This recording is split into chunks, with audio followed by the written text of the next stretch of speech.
날마다 주님과 함께 가네 걷네. 에녹이 그랬습니다. 300년 동안 하나님과 함께 동행했습니다. 우리의 삶이 그러시기를 축원합니다. 사람들은 누구나 죽음을 두려워합니다. 특별히 사람들은 자기가 원치 않게 다른 사람들에 의해서 죽임을 당하는 것을 가장 비참한 죽음으로 생각합니다. 그러나 기독교 역사를 보면 자기가 원치 않는 죽음을 자원해서 한 사람들이 있습니다. 이들이 바로 순교자들입니다. 왜 이 사람들은 다른 사람들이 생각하기에 가장 비참한 죽음을 스스로 자초해서 당했을까 하는 것입니다. 그것은 그들이 믿는 진리가 자신의 생명보다도 더 소중했기 때문입니다. 자신들이 믿는 진리를 포기하는 것보다 죽음이 더 훨씬 가치 있다고 생각을 했기 때문입니다. 그래서 주저하지 않고 죽음을 택한 것입니다. 그들은 잠깐 살다가 없어질 생명보다 죽음으로써 영생의 길을 택한 것입니다. 만일 우리에게 영생의 세계가 없다면 순교당하는 사람들만큼 어리석고 불쌍한 사람은 없을 것입니다. 차라리 구걸을 해서라도 조금 더 생명을 연장하는 것이 나을 것입니다. 그러나 우리에게 영원한 세계가 있고 천국이 있다면 이런 순교의 길을 가는 사람들이야말로 가장 가치 있는 죽음을 택한 사람인 것입니다. 자, 오늘 성경 말씀은 스데반 집사의 장엄하고도 아름다운 순교의 장면을 보여주고 있습니다. 스데반은 기독교 역사상 최초의 순교자임과 동시에 참 순교자의 모습을 보여주고 있습니다.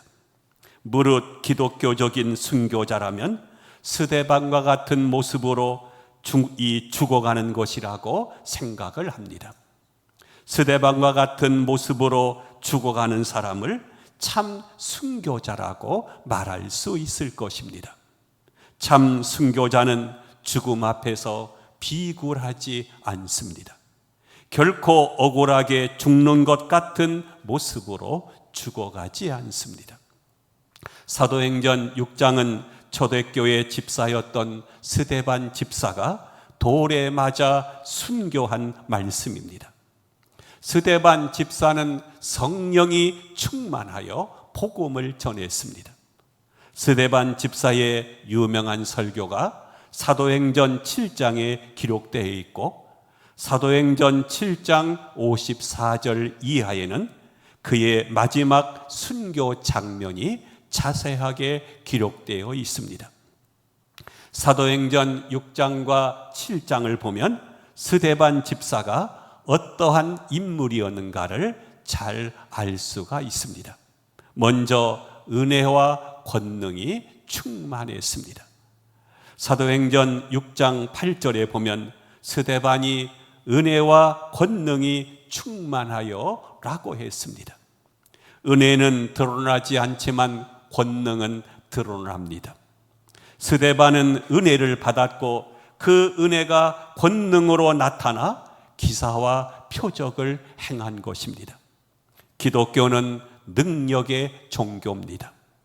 예수님은 병든 자를 고치셨고 죽은 자를 살리셨고 죄인을 회개시켜서 새 사람으로 만드는 능력이 있었습니다.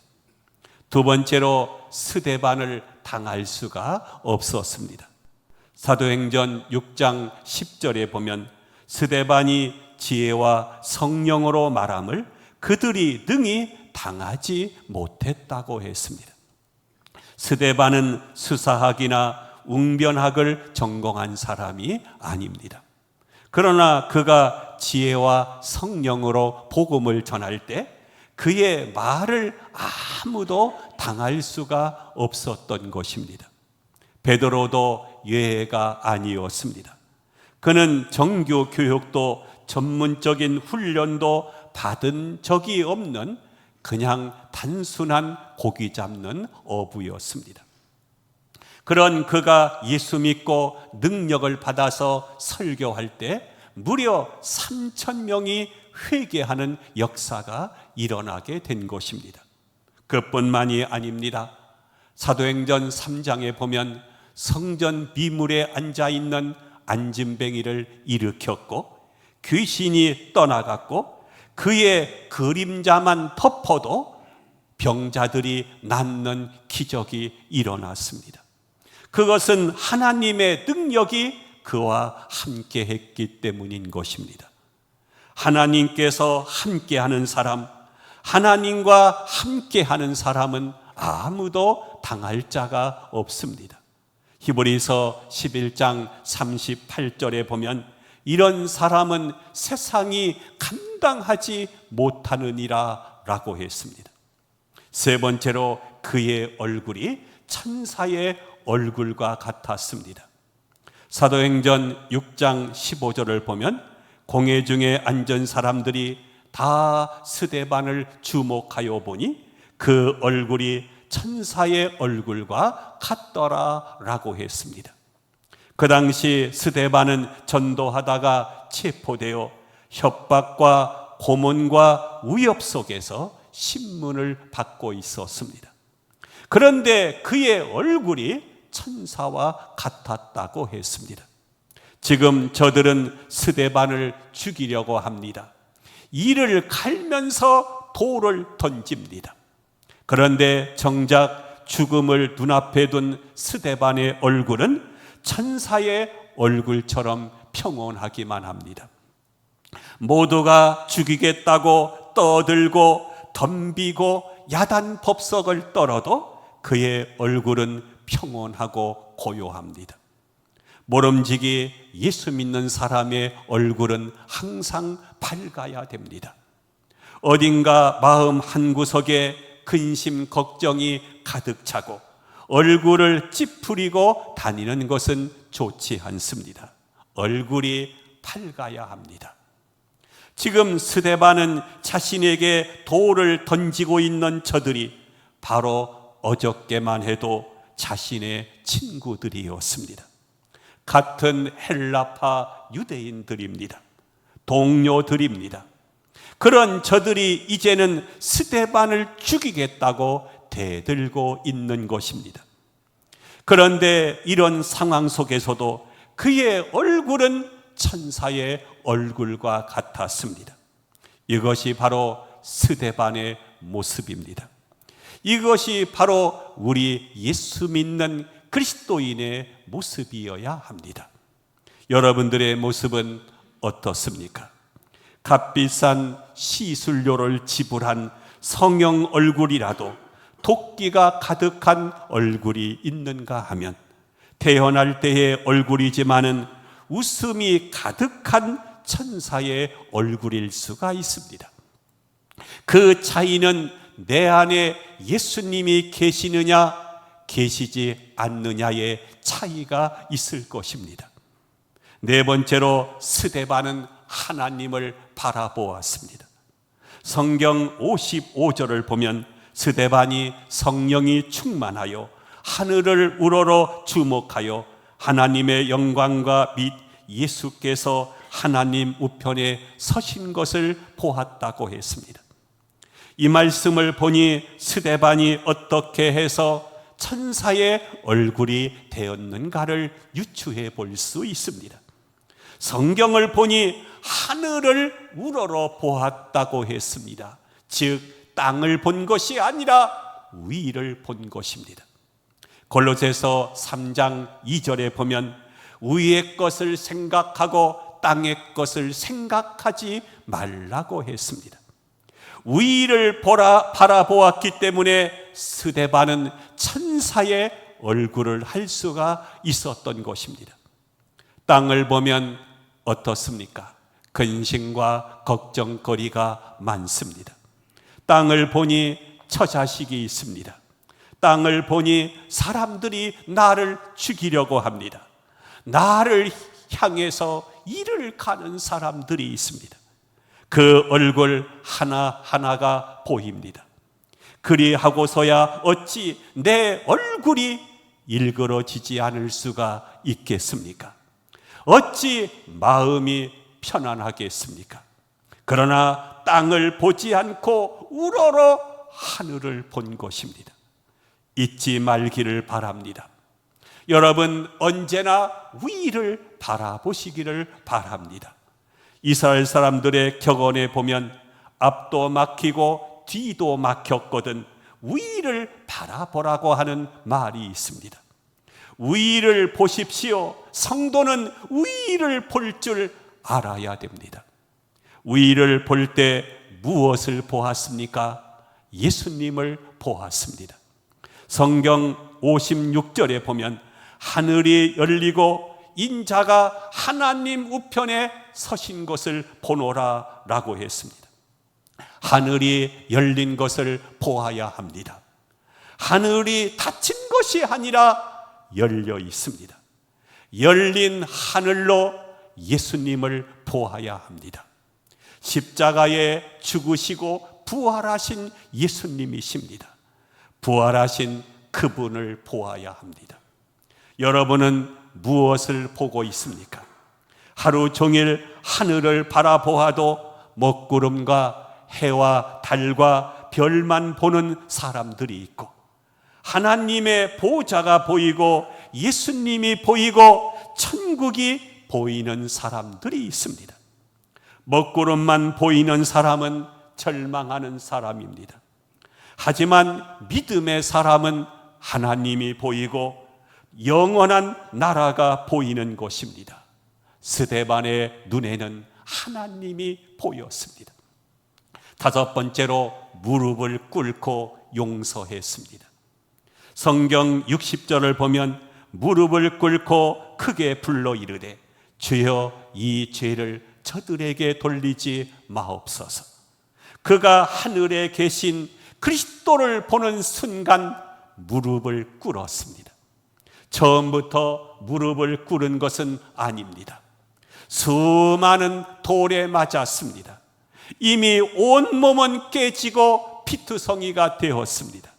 이제 이대로 죽는구나 하는 순간 하늘을 우러러 보았고 예수님을 본 것입니다.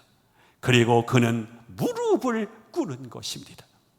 이 순간을 한번 상상해 보기를 바랍니다. 그것이 쉬운 일입니까? 돌에 맞아 피투성이가 되고 정신이 오락가락합니다. 한 가닥 남은 정신마저 가물가물합니다. 이러한 순간을 하늘에 계신 예수님을 보며 무릎을 꿇고 기도를 드린 것입니다. 우리가 임종을 맞이할 때도 무릎을 꿇고 예수님을 바라보면 얼마나 좋겠습니까? 그가 무릎을 꿇고 뭐라고 기도했습니까? 이 죄를 그들에게 돌리지 마옵소서. 그가 이렇게 기도한 데는 하나님, 나는 저들을 미워하지 않습니다. 나는 돌에 맞아 죽습니다마는 결코 저들을 미워하지 않습니다.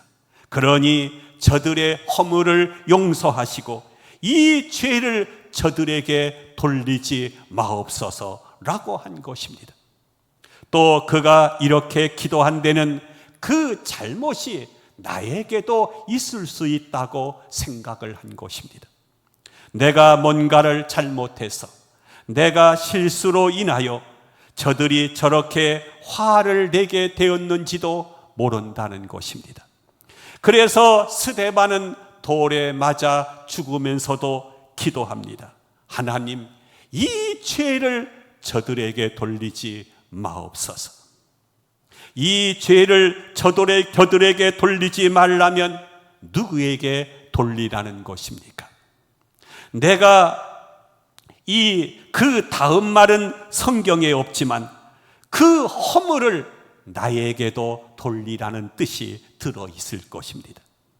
남을 용서할 때 무작정 저들을 용서해 달라고 하는 기도보다는 하나님, 저 사람이 저렇게 된 것은, 남편과 아내와 자식이 저렇게 된 것은 그 원인이 직접적이건 간접적이건 나에게도 있을 수 있다고 생각을 하는 것입니다. 그러니 하나님이여, 이 허물을 저들에게 돌리지 마옵소서, 이렇게 기도한 것입니다. 그리고 스데반은 내 영혼을 받으시옵소서 라고 기도했습니다. 마지막으로 하나님께 자기 생명을 위탁하는 기도를 드린 것입니다.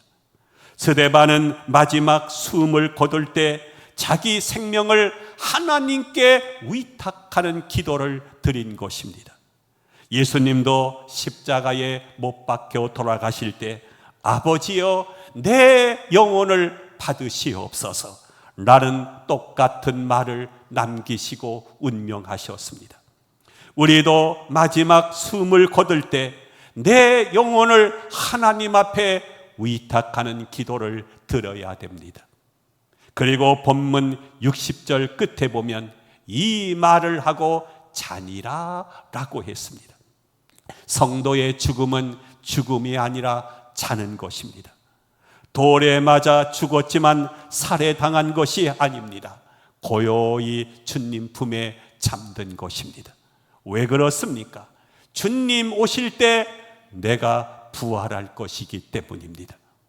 그때는 썩을 몸이 죽지만 썩지 않을 몸으로 살아날 것이고, 병들고 약한 몸이 죽지만은 강한 몸으로 부활할 것이고, 육신의 몸이 죽지만은 영광스러운 몸으로 부활하게 될 것입니다. 이러한 하늘나라를 바라보면서 우리가 사라 스데반처럼 항상 밝은 눈빛으로, 얼굴로 살아가는 우리 모두가 되시기를 주의 이름으로 축원함을 드립니다.